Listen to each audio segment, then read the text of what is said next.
AEW All In tired me out to no end. 6 hours. 6 hours of pro wrestling is way, way too much. Again, since the inception of AEW, Tony Khan has always done long pay-per-views, and it's what kills a lot of moments that could be something. And this was no exception. To be perfectly honest, I did like All In. But I was taken out of it because it was way too long. And the problem with Tony Khan and AEW, he feels that every match has to be at least 20 minutes or 25 minutes on pay-per-view. And that should not be the case. It should not be the case at all. It makes no sense. NXT Great American Bash was 2 hours and some change. It was like 2 hours and 15 minutes. Saturday Night's Main Event was 2 hours. So even if you combine those shows, it's 4 hours and 15 minutes. Where AEW was still going for another hour and a half. It makes no sense. It makes absolutely no sense. We are going to go ahead and get into AEW All In, AEW's version of WrestleMania. You guys should know by now, I'm not going to go in depth with all these matches. I'm just not. That includes the triple threat main event that we got. I'm not going to go into all those either. It's just no point.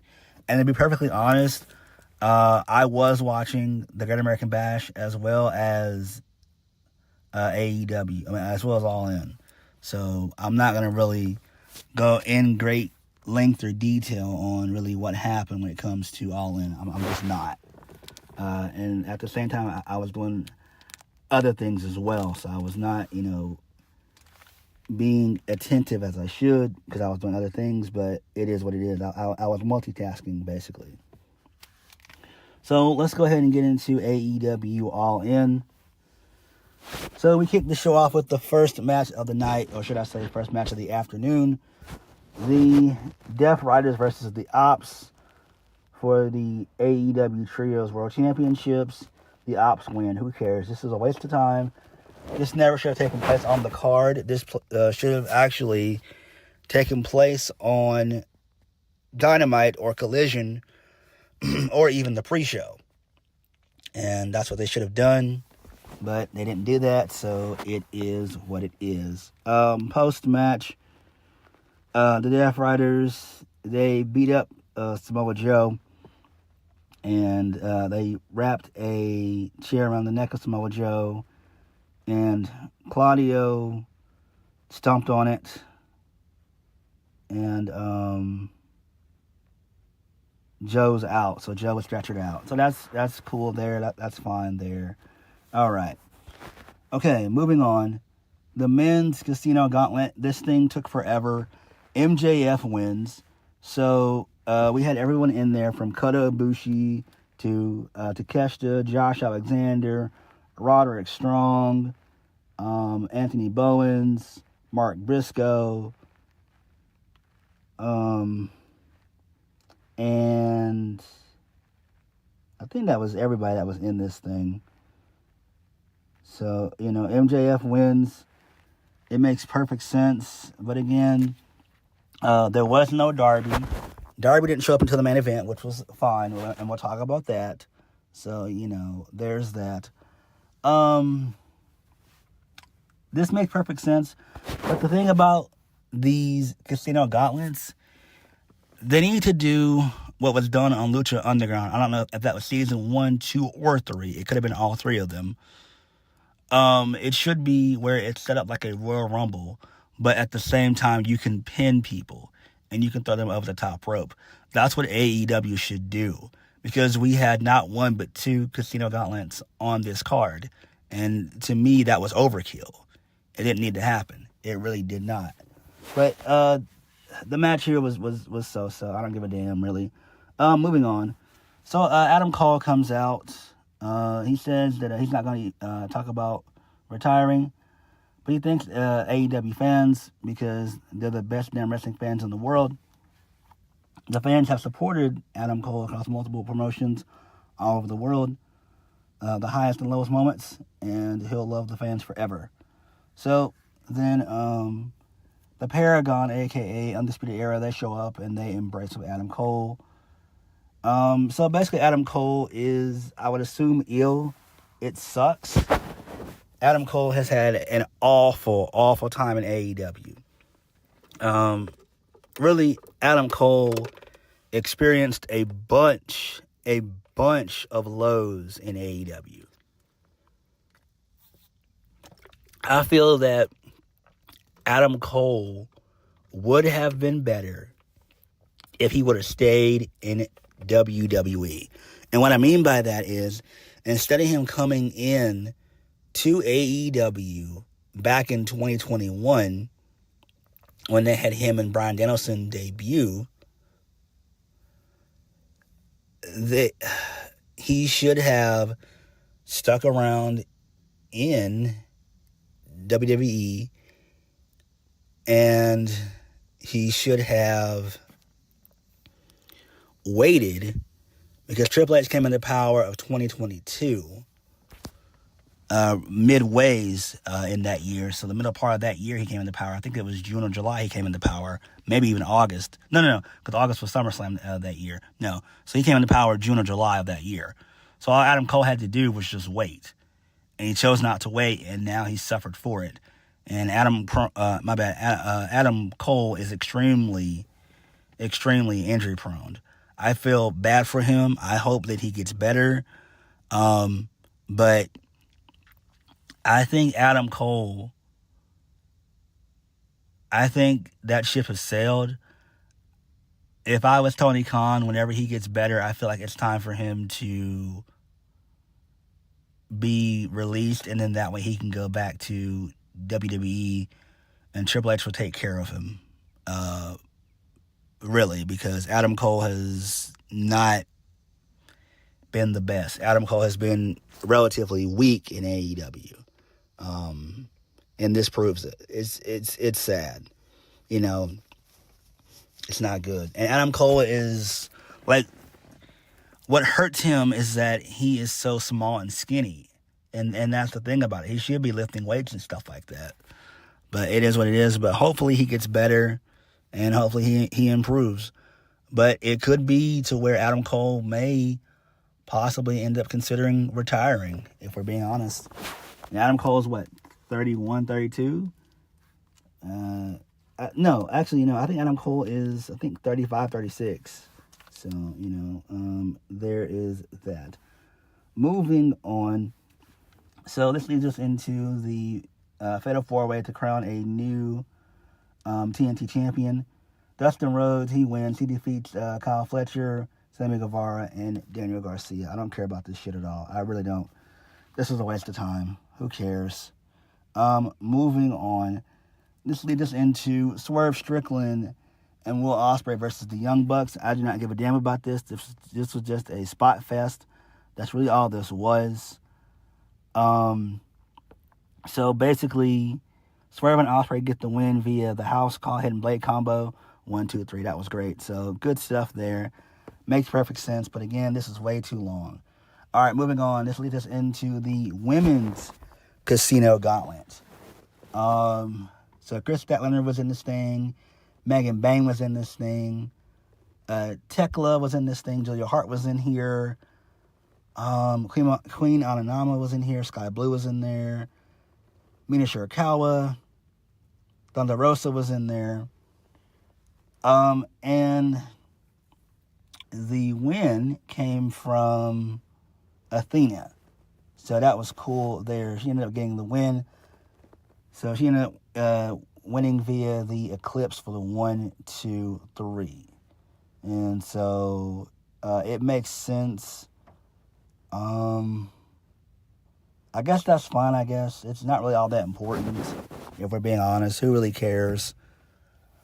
I figured that they were going to give this thing, give the win to Athena, because, you know, Tony Khan feels like she's special, and she's not. If she was so damn special, then why the hell did she spend basically 2.5 years on Ring of Honor? So apparently that Tony Khan sees something that I don't see. Because if he really saw something in her, that being Athena, she would have been on AEW's main roster a long time ago. And clearly, you know, it is what it is. So, you know, there's that. Moving on, this leads us into the triple threat tag team match for the AEW World Tag Team Champions. The Hurt Syndicate, Jet Speed, and the Patriarchy. I did not watch this match at all. The Hurt Syndicate, they retained, basically, which makes perfect sense. So Christian Cage was about to hit Bobby Lashley with the Impaler, but Dax and Cassidy got involved, and they took out Christian, and this allowed for Lashley to hit the spear on Christian. 1, 2, 3. It makes perfect sense. This continues the Christian Cage FTR Edge feud that's going to happen probably, I would assume, around Forbidden Door. If not, maybe Wrestle Dream. So that makes perfect sense there. Moving right along.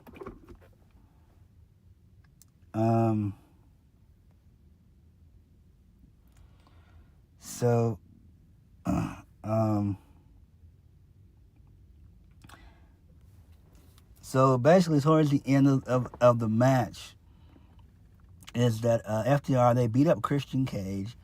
Nick Wayne is about to do the deed via the concerto, and Edge shows back up to a massive pop, massive reaction, which was great.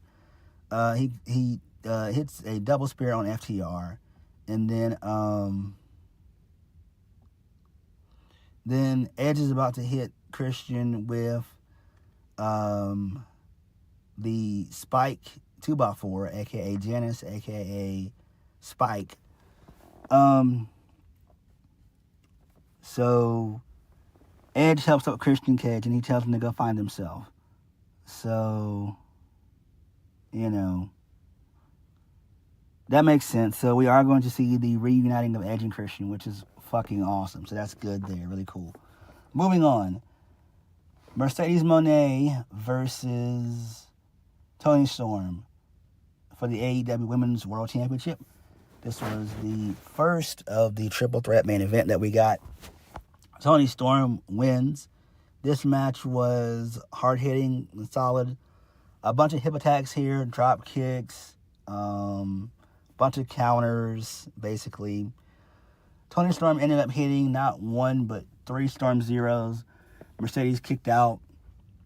I think Mercedes went for the statement maker. She ended up getting out of that. And then Toni gets the win via an avalanche Storm Zero for the 1, 2, 3. And Toni Storm retains, which is perfect. So I'm guessing they are going to do the meltdown of Mercedes Mone, which is perfect. So this makes perfect sense. I'm happy for this. Do they cycle back to this around Forbidden Door next month? They probably will, because Forbidden Door is in like 6 weeks, so it's in late August, around my birthday. Well, the day before my birthday, which is great. So that's cool there. And that's probably where they will end up doing the inevitable rematch. So, yeah. Moving on. This leads us into the unification match of the Continental Class, of the Continental Championship and the International Championship from Kenny Omega and Kazuchika Okada. Okada wins. The match was so-so. Like I said before, I was taken out of it after the Mercedes Mone match and stuff because it went too long. Don Callis basically showed up. He took out Omega, and this allowed for Okada to hit the Rainmaker for the 1, 2, 3. So that's fine there. It makes perfect sense. I know most of us, well, a lot of us predicted that Omega would win, but we were wrong in that regard. I imagine they're going to cycle back around this at a later date. Don't know when. I doubt if it'll be Forbidden Door, maybe Wrestle Dream because of Omega's condition with diverticulitis. So they might do it like that. So we'll probably end up seeing Omega in spurts. He's probably going to work probably a Bryan Danielson-like part-time schedule soon. And that makes perfect sense. Like, why would he not do that? Moving on, this leads us into the main event of the evening. Texas Deathmatch, Jon Moxley versus Hangman Adam Page for the AEW World Heavyweight Championship. And Hangman wins. This was great. So, basically, these two guys, they destroy each other. They use, steel chairs, spikes, barbed wire, everything. They did crazy table spots and everything. Then, towards the end of the match, appearances galore happened. So, Willa Yuta got involved. Claudio got involved. Brian Dennison showed up. He was wearing a lucha mask, which was great. So they got the plastic bag, and then we saw a video package from Darby from Mount Everest. Everyone thought it was going to be Darby. It was Dennison who showed up. He got a massive reaction. So then Darby does show up from the Raptors. He attacks Moxley, and they brawl with the Bucks and everything else. So the Bucks, they come out. They attack Hangman. They hit him with the VTE trigger. Will Ospreay shows up in this thing, but he gets pimmonized, like how Samoa Joe got pimmonized earlier on in the night. And then Swerve comes out.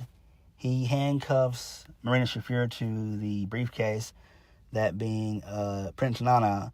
Swerve comes out. He takes out the Bucks. He hands Hangman the chain. And then Hangman ends up choking out Jon Moxley. Moxley taps. And Hangman Adam Page is the new AEW World Heavyweight Champion. And all is right with AEW. So they think. This is fun. This makes sense. Again, this is not going to change AEW one bit. It's going to make it a little bit more watchable. But this is not the end-all, be-all for AEW. AEW needs a lot more on the bones to save themselves, to get back in the good graces. But this was a good starting point for that. Now, I thought MJF was going to show up and possibly cash in since he won the Gauntlet match, but that didn't happen. I assume they're going to set that for a later date. So I assume either Wrestle Dream, Full Gear, or World's End, we should see Hangman and MJF for the AEW World Championship. It'll probably more than likely be around Full Gear, because you want to keep them apart for a while. Now that Moxley has lost, he needs to go away for a good bit. This band, the Death Riders as a faction, they have completely fucking destroyed AEW. So, there's that. But this was monumental. I'm not talking about the match itself. I'm just talking about just the moment at the end. That was great. But the match itself was, typical indie AEW, balls to the wall stuff. But having Hangman win is great. It's tremendous. It gets them on the right track. Mercedes getting her first loss was great. That's monumental. I imagine they're going to run that back at Forbidden Door. So I'm sorry about that. Forbidden Door next month. So that's probably where they'll end up doing the rematch. So, that's cool there. So MJF and Athena winning the Gauntlet matches were the right choices, I would assume. I thought Mega Bang was going to win that, but it didn't happen. So, yeah. But all in all, AEW All In was okay, especially with the main events. Everything else on the show was, it was so-so. But what did you guys think? Like, comment, subscribe. Peace.